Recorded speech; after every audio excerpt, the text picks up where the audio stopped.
The leading cause of death for Americans under 50 isn't what you might think. It's not car accidents or cancer. It is a synthetic powder so potent that a dose the size of a few grains of sand can kill you. That drug is fentanyl. By 2016, fentanyl and its chemical relatives had become the main cause of drug overdose deaths in the United States, surpassing both prescription opioids and heroin combined. This is the story of how that happened. It's a story that doesn't start on a street corner, but in the boardrooms of pharmaceutical companies and in doctors' offices. It's a story about corporate greed, a nation in pain, and a complex global supply chain that unleashed a flood of synthetic death. To understand how fentanyl conquered America, we have to trace the three distinct waves of the opioid crisis. The American opioid crisis didn't begin with a back alley deal. It began with a promise. In the mid-1990s, the medical community started to believe that patient pain was being massively undertreated. Seizing this opportunity, pharmaceutical companies, especially Purdue Pharma, launched an aggressive marketing campaign for a new kind of painkiller, OxyContin.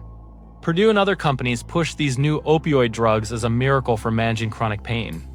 They hosted all-expenses-paid trips for doctors and gave their sales reps a simple, powerful, and ultimately devastating message. The risk of addiction to these new painkillers was less than 1%. This claim, built on deceptive marketing, was a devastating lie. Before the 90s, doctors were extremely hesitant to prescribe strong opioids for anything but severe end-of-life pain because they knew how addictive they were. But Purdue's marketing was incredibly effective.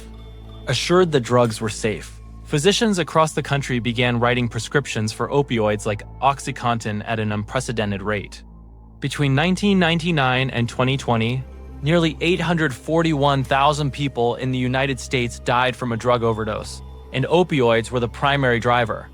The first wave of the crisis had begun, born from a pill bottle and fueled by a lie.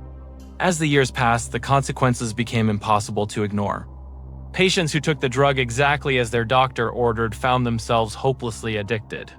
By 2007, Purdue Pharma pleaded guilty to federal criminal charges for misleading the public about OxyContin's addiction risk, paying a $600 million settlement.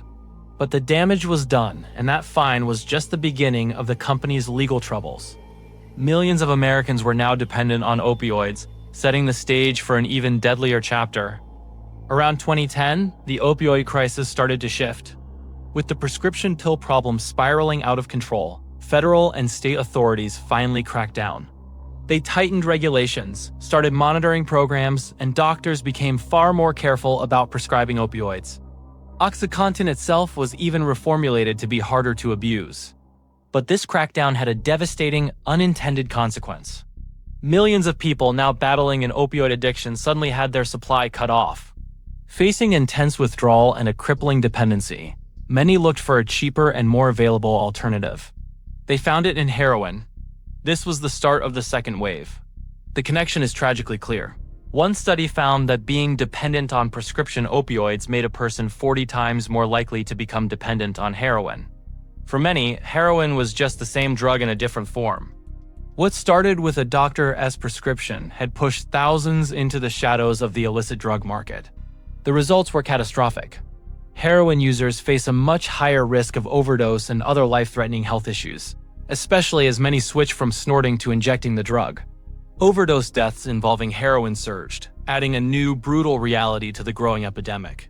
The nation was now fighting a war on two fronts, one against the legacy of prescription addiction and a new, escalating battle against an older, more infamous killer.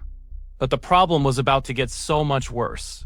Starting around 2013, a new substance began to infiltrate America's drug supply, one so powerful it would make the previous waves feel like a prelude.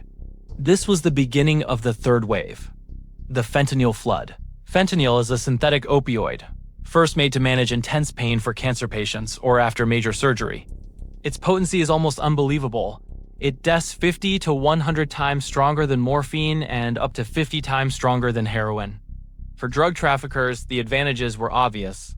It's cheap to make, easy to hide, and a tiny amount can be stretched into a huge number of doses. Since it's made in a lab, it doesn't depend on growing opium poppies, making the supply chain faster and more reliable. This deadly efficiency was quickly exploited.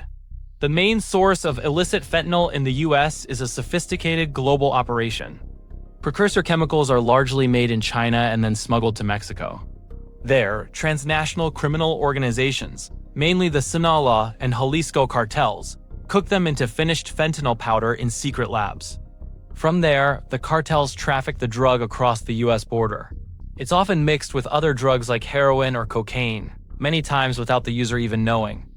It's also pressed into counterfeit pills, made to look exactly like real prescription drugs like oxycodone or Xanax. Someone might think they're taking a familiar pill, but they are actually swallowing a potentially lethal dose of fentanyl. According to a 2022 D-Alert, a staggering 6 out of every 10 fake pills they tested contained a potentially lethal dose. The impact has been catastrophic. In 2021 alone, over 70,600 overdose deaths were attributed to synthetic opioids, primarily fentanyl. In 2023, while total overdose deaths saw a small decline for the first time in a decade, fentanyl was still involved in nearly 70% of them, killing about 199 people every single day. The crisis has hit adults aged 25 to 44 the hardest and has spread to every corner of the nation. From the doctor's office to the dark web, the road to America's fentanyl crisis was paved over 3 decades. The first wave, driven by the reckless marketing of prescription painkillers, created a generation of people dependent on opioids. The second wave saw many of those same people turn to heroin when their prescriptions were cut off. And the third, most devastating wave saw fentanyl flood the market, a cheap, powerful synthetic that made the nation's drug supply deadlier than ever before. Today, the US government continues to treat the opioid crisis as a public health emergency.